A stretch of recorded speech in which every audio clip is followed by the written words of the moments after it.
মধ্যপ্রাচ্যে ইরান এবং আমেরিকার মধ্যে যে যুদ্ধ চলছে, এটির কোনো একটি বড় বা বিধ্বংস কোনো এক যুদ্ধ ছাড়া মধ্যপ্রাচ্যে কোনো শান্তি ফিরে আসবে বলে একেবারেই মনে হচ্ছে না। গতকাল পর্যন্ত যে একটি আশার আলো তৈরি হয়েছিল যে কোনো একটি শান্তি চুক্তি হতে যাচ্ছে, কারণ একাধিক সূত্রে, সে আমেরিকার দিকে হোক, ইরানের দিক থেকে হোক, অথবা মধ্যপ্রাচ্যের অন্যান্য দেশ বা ইউরোপের থেকে, সব দিক থেকে একটা ক্লু পাওয়া যাচ্ছিল যে তাদের মধ্যে একটা শান্তি চুক্তি অলমোস্ট সমাধান হয়ে গিয়েছে। এমনকি যখন আমরা দেখলাম ইরানের প্রেসিডেন্ট ডক্টর মাসুদ পেজেশকিয়ান তিনি নিজে সরাসরি একটা স্টেটমেন্ট দেন, যেখান থেকে মনে হয় যে তাদের মধ্যে একটা ডিল ফাইনাল অলমোস্ট হয়ে গিয়েছে, শুধুমাত্র ইরানের সর্বোচ্চ ধর্মীয় নেতা মুস্তফা খামেনেইর কাছ থেকে সেটা সাইন পেতে বাকি আছে। এবং সেই একই ক্লু আমরা দেখেছিলাম বা অলমোস্ট স্টেটমেন্টের মতো বলে দেওয়ার মতো বলেছিলেন ডোনাল্ড ট্রাম্প নিজেও। নিজের ট্রুথ সোশ্যালে পোস্ট করে তিনি জানিয়েছিলেন যে অ্যাগ্রিমেন্ট যেটা, অর্থাৎ চুক্তিটি has been largely negotiated subject to finalisation, অর্থাৎ যে চুক্তিটা হবার কথা সেটা অলমোস্ট অনেকটা এগিয়ে গিয়েছে, শুধু ফাইনাল হতে বাকি আছে। এমনকি একই রকম কথা জেডি ভান্সের কাছ থেকে পাওয়া গিয়েছিল।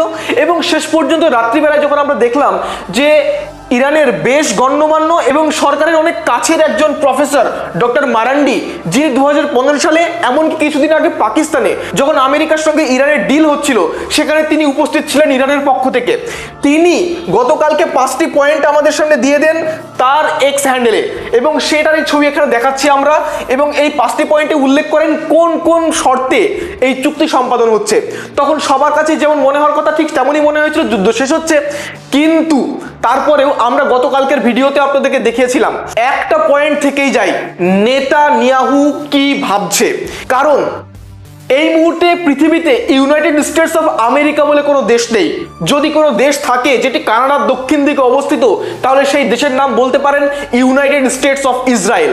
এবং আমেরিকা মধ্যপ্রাচ্যে যুদ্ধ থামাবে নাকি যুদ্ধ চালাবে, ইরানের সঙ্গে শান্তি চুক্তি হবে কি হবে না, এসব কিছু ডোনাল্ড ট্রাম্পের উপরে যতটা নির্ভর করে তার থেকে অনেক বেশি নির্ভর করে ইসরায়েলের গণহত্যাকারী প্রধানমন্ত্রী বেঞ্জামিন নেতানিয়াহুর উপরে।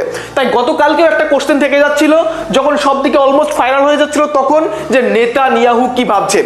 একটি মিটিং হবার কথা ছিল গতকালকে সন্ধ্যাবেলায় ইসরায়েলে। বেঞ্জামিন নেতানিয়াহু একটি সর্বদলীয় বৈঠক করেন, সেখানে তার দেশের অন্যান্য পলিটিক্যাল লিডারদের সঙ্গে আলোচনা করেন এবং একটা সিদ্ধান্তে পৌঁছন। এবং তার পরবর্তীতে ডোনাল্ড ট্রাম্পকে কল করেন, এবং সেই কলের পরবর্তীতে যে ঘটনা ঘটেছে তাতে এই মুহূর্তে আবারও ডাইরেক্টলি যেটা ওপেনলি বলতেই হচ্ছে, এই মুহূর্তে আর কোনো ডিল হচ্ছে না। আর মধ্যপ্রাচ্যে যদি কোনো শান্তি ফিরে আসে তাহলে আমেরিকার সঙ্গে কোনো এক ভয়ঙ্কর বিধ্বংসী ভয়ানক যুদ্ধের মাধ্যমে ফিরবে, অন্যথায় শান্তির কোনো রকম ক্লু বিশ্বাসযোগ্য এই মুহূর্তে অ্যাটলিস্ট নয়।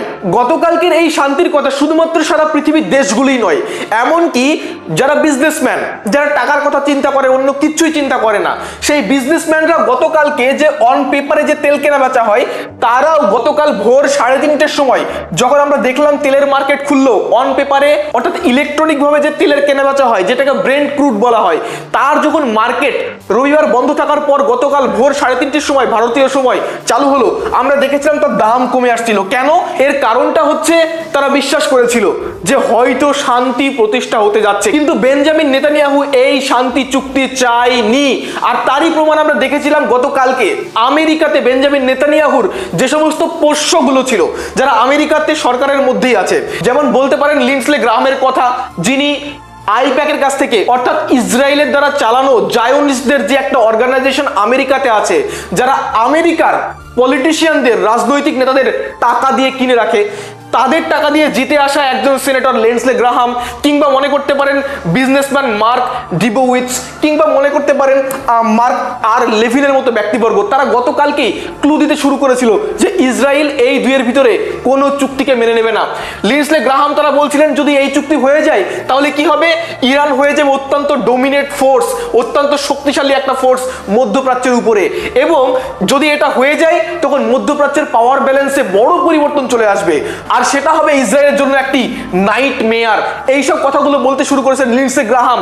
একই রকম কথা বলতে শুরু করেছিল জায়নবাদী ব্যবসায়ী, সেও বলছিলেন যে 40 দিনের যে আমেরিকার সঙ্গে ইরানের যুদ্ধ হয়েছে সেখানে হয়তো আমেরিকা জিতেছে, কিন্তু তারপর যে নেগোসিয়েশনের পর্ব চলছে, অর্থাৎ চুক্তি হবার জন্য আলোচনার পর্ব চলছে, তাতে আমেরিকা হারছে। অর্থাৎ ইরানের শর্তকে মেনে নিচ্ছে, এই টাইপের কথাগুলো বলতে শুরু করেছিল। আর তারপরেই আমাদের সামনে আসলো বেঞ্জামিন নেতানিয়াহুর সেই স্টেটমেন্ট, যেখানে আমরা বুঝতে পারলাম কোন